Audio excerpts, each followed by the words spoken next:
income. Yeah. But the one night though, I'll never forget. It was a few months after he told us we can get a record deal. We're back home, and it was my sister's wedding or something. Boy, we're partying, we're having a good time. I mean, this is before we signed it, but we were told we were waiting on this piece signed contract. Okay. We just want a contract to sign. Right, you need the proof. That's what we need. We need the proof. And so we're partying that night, and we had a studio up the street, and everybody's in there jamming, and we're smoking, joking, doing whatever. We had a good time. And I wake up the next morning, and I get a phone call from our producer, and I'm hungover as shit. We partied till probably 4 in the morning, and this was probably like 10. I'm on the back. And we're very excited because we're on our way to getting this big record deal. Yeah. Mm-hmm. And I get a phone call from Fanning. He's like, "Hey man," he's like, "Oh no, is Barry on something?" I was like, "What?" He's like, "Yes, Barry on something." I was like, "Nobody's like on nothing. Like we have a party and we have fun, but nobody's like strung out or nothing."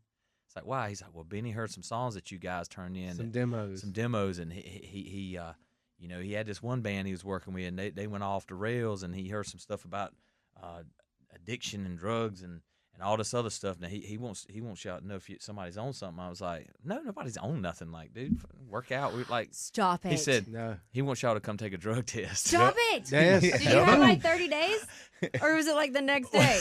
Well, I don't know. I mean, are you on the give phone me a call? month to clear my urine, please. Well, I said, "Hey man, this is another big traumatic thing." I mean, you're like right there now. Right it's gonna be drugs. I mean, not that don't support them, but like you're like no. Well, I mean, we've done our share. I mean, trust me. I wonder if I mean, whatever, we have to be the only band that's ever been drug tested. It freaked the whole staff at the record label out because they were like, "Damn, is he going to start testing us too?" Right. I mean, yeah. What kind of songs are you turning in, Barry? What are you talking about? It was a song about somebody else. As a matter of fact, it was a song that I wrote about Uncle Jerry. Yeah.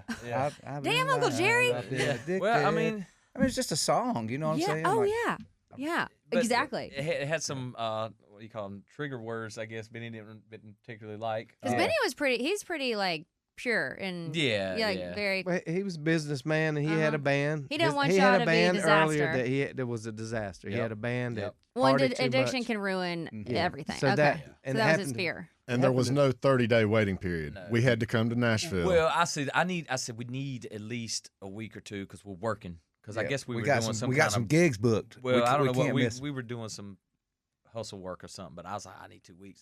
So we went. I mean, imagine the panic.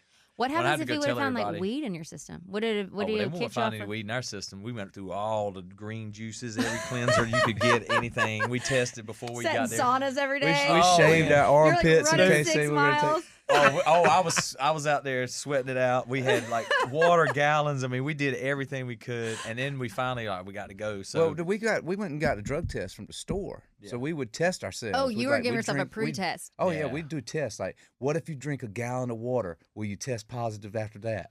Well, and like weed lingers in your urine for like 90 days.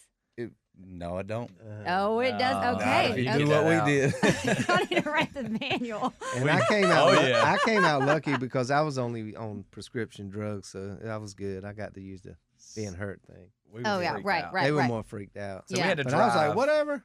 11 and a half hours. Yeah, we had to drive 11 and a half Eastern hours. Carolina, all the way out to Nashville, get in a hotel. In which that night we're all in there freaking out. I'm like, what if he plucks a hair and figures out? They do all that kind of forensic shit. Like the hair follicle. We'll be done. I shave my arm. I shave my arms. You got a bunch of hair. You're like all of a sudden bald. Like shave it off. There's no hair to test. They can pluck a hair from your head. Not. I know. Whatever. I'm not thinking straight. So anyway, I can't believe it all now hinges on this. It's like y'all are this like right when you get one thing, it's like here comes a bomb. Yep. Right behind it. Yep. And y'all really tested. We're freaked out, and so we were like, wonder where this drug test is going to be. He's going to send us to some like high-tech lab in Nashville downtown. We're freaking out. He sends us to this Concentra right up the street, and we go take the piss test that you do when you're going for a job. Worker or something. Yeah. Do they do blood tests here or just pee? No. Just pee. Just pee. Mm-hmm. Same ones we were taking. Same one. Same exact package and everything. And so we all passed it. We were like, we went in there. I went in there and slammed it on the girl's desk, and who ended up being part of our management team. And she always told me, "You were the biggest a-hole." I was like, "Do you know what we've been through?" I was like, "Here's your drug test. We passed it. Give me my record deal." Oh my god! And then we really wanted the record deal, the piece of paper. Yeah. I can't believe y'all had one last barrier before, like you got the record deal, and then that of